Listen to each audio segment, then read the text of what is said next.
경주시가 수십억 원을 들여 일안에서 문화축제를 열기로 해 혈세 낭비라는 지적이 일고 있습니다. 원자력 발전소 정비업체가 노동조합을 결성한 직원들에게 부당 노동 행위를 한 것으로 드러났습니다.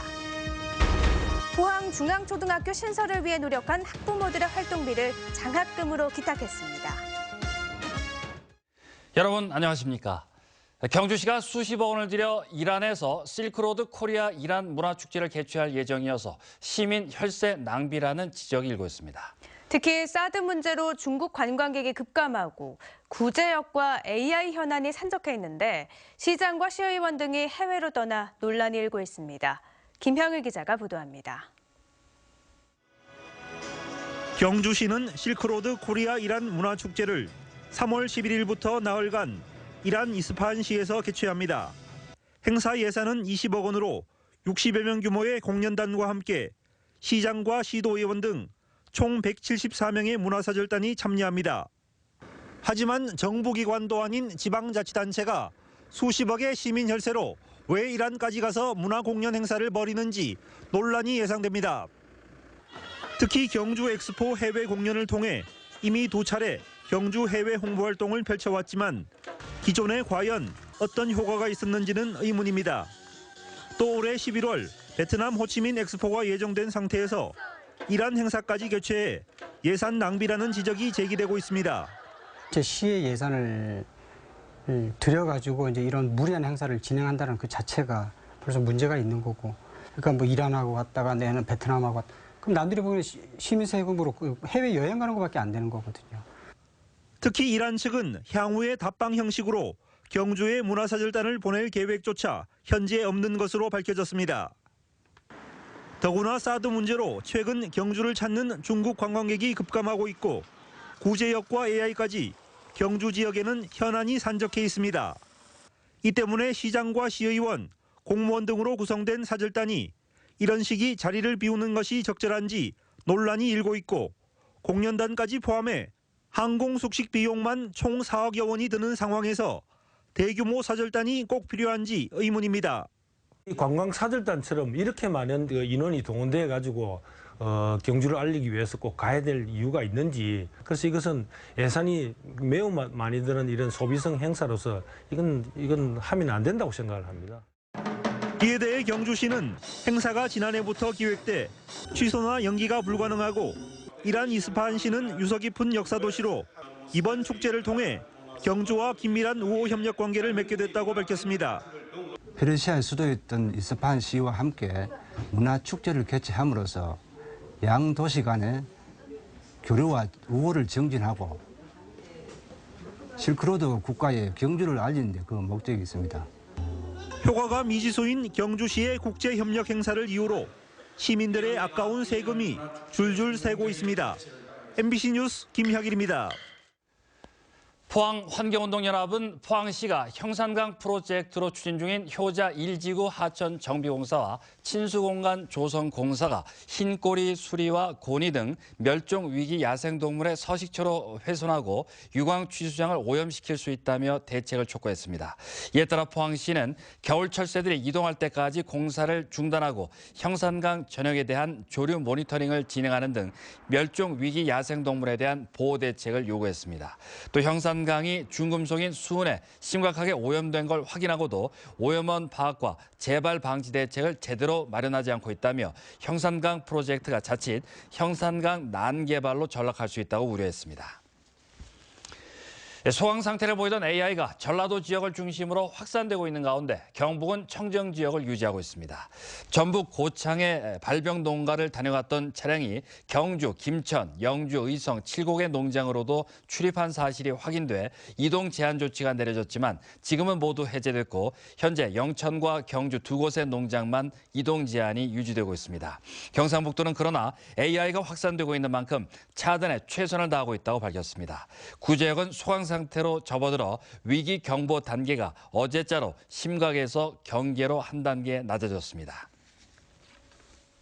원자력 발전소 정비업체가 노동조합을 결성한 직원들에게 부당 노동 행위를 한 것으로 드러났습니다.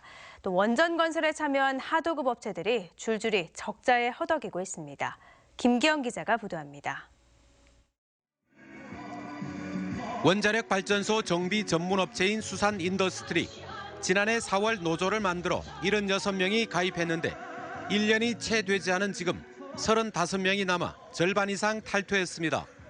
조합원들에게는 돈 되는 일을 주지 않거나 호봉 승급에 불이익을 줬다고 노조는 주장합니다. 저도 뭐 이걸 하고 나서 확인을 한 번도 못 가니까 확인을 가면은 적어도 OT를 하고 이러면은 한 100만 원 정도 이 정도는 충분히 벌 수 있는데 한 번도 못 갔으니까 그런 금전적인 피해도 있고. 이 회사 간부는 노사 분규로 원전 운영에 지장을 초래하면 한수원으로부터 계약 해지를 당할 수 있다는 공사 도급 계약서를 근거로 직원들에게 노조 탈퇴를 종용했습니다. 모든 계약 조항에 이런 말들이 있죠. 노사 분규 시 예를 들어 경영 미스식 계약이 파기한다는 내용이 분명히 명시가 되어 있습니다. 경북지방노동위원회는 직원 교육 때 노조 탈퇴를 종용하고 탈퇴서를 배포한 것은 부당노동 행위라고 판정했습니다. 이에 대해 회사 측은 부당노동 행위는 없다고 주장합니다. 원전 건설 노동자들은 임금 체불과 퇴직금을 못 받을 처지에 놓였습니다. 현대건설 등 원청업체로부터 하도급을 받은 20여 전문 건설업체 대다수가 적자 공사를 하고 있기 때문입니다. 아랍에미레이트에 수출된 원전 공사에 자재가 먼저 공급됐고 울진 현장에는 자재 납품이 1년 가까이 지연되면서 공사비가 상승했는데도 한수원이 상승한 비용 보상을 여태 해주지 않은 겁니다. UAE 원전 수출 했는 것 때문에 그쪽으로 자재들이 모든 기자재들이 빠지다 보니까 이쪽 울진 원전이 먼저 시작했는데도 적자 날 수밖에 없는 구조죠. 최고의 안전을 담보해야 할 원전이 소규모 하도급 업체들의 적자로 지어지고 있고 정비업체 직원들은 노조 탄압에 시달리고 있습니다. MBC 뉴스 김기영입니다. 전교조 경북지부는 오늘 성명을 내고 일제고사 방식의 진단평가를 폐지하고 교사의 자율적인 학업 진단 활동을 보장하라고 촉구했습니다. 전교조는 학교나 교사의 자율인 다른 시도와 달리 경북도 교육청은 기초학력을 파악한다는 이유로 초등학교 3학년부터 중학교 2학년 학생들을 학기 초부터 점수로 줄 세우는 일제고사를 치르고 있다고 비판했습니다. 전교조는 이러한 일제고사는 학교 간, 학생 간 성적 비교를 통해 서로 간의 불신과 낙인 찍기를 야기할 뿐이라며 이를 즉각 중단하고 자율적인 교육 활동을 보장하라고 밝혔습니다. 자식을 생각하는 부모의 마음이 바로 이런 거겠죠. 교육 환경 개선을 위해 5년간 노력해 학교 신설에 기여한 학부모들이 이번에는 어렵게 모은 활동비 전액을 장학금으로 기탁해 감동을 주고 있습니다. 이규설 기자입니다. 지난 2일 북구 우현동으로 이전해 개교한 포항중앙초등학교입니다. 폐교된 시내 중앙초등학교의 상징 조형물은 새 학교로 옮겨왔고 학생들은 새 교실에서 수업을 받고 있습니다. 이 모습을 지켜보는 학부모들의 감회는 남다릅니다. 지난 5년간의 노력이 결실을 맺는 순간이기 때문입니다. 집 앞에 이제 보내게 되니까 너무 좋다. 여러모로 너무너무 좋아서 엄마 너무 감사해요라고 얘기를 하더라고요. 중앙초등학교는 당초 2014년 개교 예정이었지만 땅값을 둘러싼 건설회사와 교육청의 다툼 속에 학교 신축은 차일피일 미뤄졌고 우현동의 아이들은 코앞의 초등학교 대신에 멀리 떨어진 학교에 다녀야 했습니다. 참다 못한 학부모들은 2012년부터 교육청과 포항시 지역 정치인을 상대로 쉼없이 학교 신축을 요구했고 결국 지난 2015년 2월 소송 결과에 관계없이 학교를 짓겠다는 결과물을 얻어냈습니다. 소송이라든가 여러 가지 어려움이 많아서 활동하시던 많은 분들이 바뀌시고 고생을 많이 하셨는데 모든 학부모들이 아주 감사한 마음에 학교 개교까지 얼마나 많은 사람들의 노력이 있었는지 알기에 경북교육감은 이례적으로 학교를 방문해 학교 신설에 기여한 사람들을 격려했습니다. 이 지역 주민들에게는 참 잘 된 거라 생각하고 포항 시민과 그리고 학부모님들이 그 고충을 알고 내 학교를 더 사랑해주면 고맙겠습니다. 학교 설립을 위해 함께 노력한 주민들은 십시일반으로 모은 활동비 100여만 원을 장학금으로 기탁해 잔잔한 감동을 선사했습니다. 자식을 사랑하는 부모의 애틋한 마음 그리고 포기를 모르는 끊임없는 노력이 큰 결실을 맺었습니다. MBC 뉴스 이규설입니다.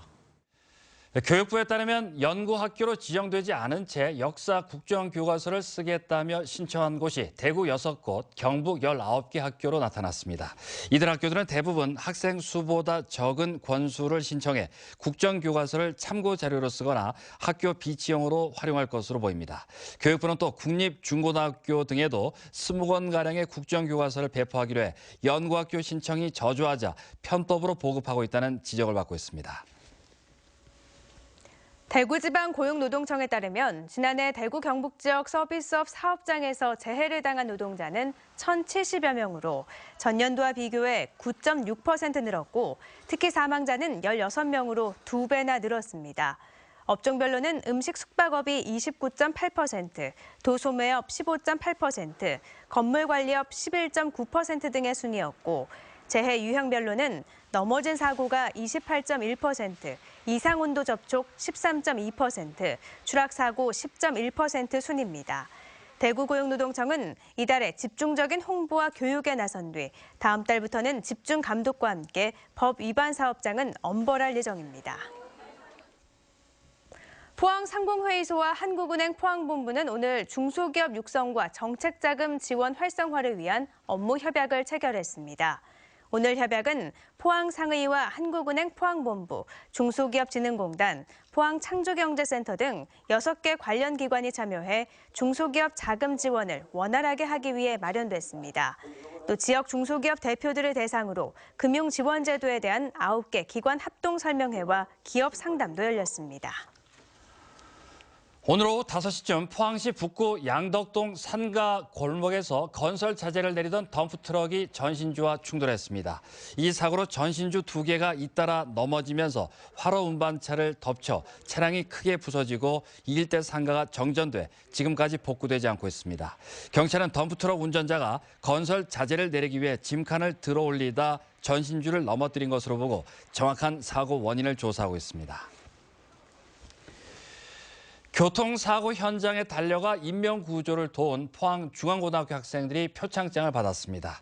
포항중앙고 3학년 안상현, 2학년 오치용 군 등 6명은 지난 17일 점심시간 학교 앞에서 트럭이 뒤집어지는 사고를 목격하고 현장에 달려가 운전자를 구조하고 119에 신고 전화를 했습니다. 포항 북부경찰서 이성호 서장은 학생들의 선행을 격려하기 위해 중앙고등학교를 직접 방문해 표창장을 전달했습니다. 하루 새 꽃샘추위가 더욱 매서워졌습니다. 내일도 추위가 이어지겠는데요. 목요일부터는 봄 날씨를 되찾을 전망입니다. 송혜림 기상캐스터입니다. 네, 오늘 정말 추우셨죠? 전국적으로 꽃샘추위가 찾아왔습니다. 내일 아침도 영하의 추위가 예상됩니다. 울진이 영하 2도, 경주는 영하 3도까지 뚝 떨어지겠고요. 다행히 낮 동안에는 기온이 조금 오르겠습니다. 오늘보다 높은 9도 안팎이 예상됩니다.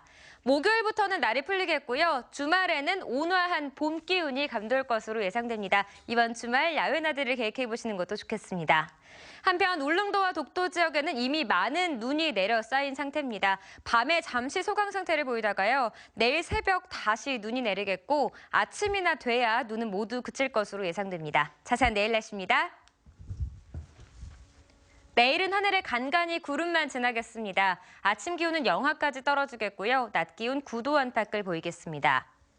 울릉도와 독도 지역 내일 아침까지 눈 소식이 있겠습니다. 울릉도의 아침 기온 0도, 오후에 5도고요. 독도는 아침 기온 2도, 낮 기온은 5도가 예상됩니다. 동해 중부 먼 바다에 눈이 오는 가운데 바다의 물결 최고 4m로 매우 높게 일겠고요. 동해 남부 먼 바다에도 비나 눈이 오겠습니다. 물결은 3m까지 일겠습니다. 목요일 낮부터 추위가 물러나고 나면 당분간 맑고 온화한 봄 날씨가 이어지겠습니다. 날씨였습니다. 경상북도 민물고기연구센터는 오늘부터 울진 왕피천과 남대천, 영덕 50천 등 3개 하천에 어린 연어 120만 마리를 방류한다고 밝혔습니다. 이번에 방류된 어린 연어는 앞으로 하천에서 2, 3개월간의 적응 기간을 거친 뒤 오호츠크해와 베링해 등에서 2에서 4년간 자라 방류 하천으로 되돌아오게 됩니다. 민물고기연구센터 측은 최근 국내에서 연어 소비와 수입량이 급증하고 있는 만큼 앞으로 연어 방류 사업을 지속적으로 확대할 계획이라고 밝혔습니다. 경상북도는 지난해 산 쌀 변동직불금 1,970억 원을 오는 9일부터 지역 농협을 통해 농가에 지급합니다. 쌀값이 사상 최악으로 추락하면서 변동직불금은 80kg당 33,499원으로 확정돼 헥타르당 지급 금액은 211만 원으로 2005년 사업 시행 후 사상 최고액입니다.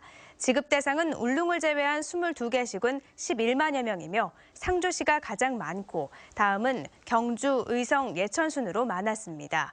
변동직불금 산정 기준이 되는 수학기 산지 전국 평균 쌀값은 80kg에 12만 9천 원으로 30년 전과 비슷한 수준으로 하락했습니다. 포항 남부경찰서는 오는 5월 17일까지 난폭 보복 운전을 집중 단속합니다. 단속 대상은 특정인의 상해나 협박을 가하는 보복 운전과 폭주 차량, 속도 제한 장치를 불법 해제한 대형 차량 등입니다. 경찰은 난폭 보복 운전은 구속 수사를 원칙으로 특히 죄질이 불량한 속도 제한 장치 불법 해제 차량은 압수도 실시합니다. 지난해 경찰의 난폭 보복 운전 신고는 46건으로 이 중 13명을 형사 입건했습니다. 포항 해양경비안전서는 해상에서 다른 어선의 어구를 훼손한 혐의로 간포선적 저인망 어선 A호 선장 57살 지모 씨를 붙잡아 조사 중이라고 밝혔습니다.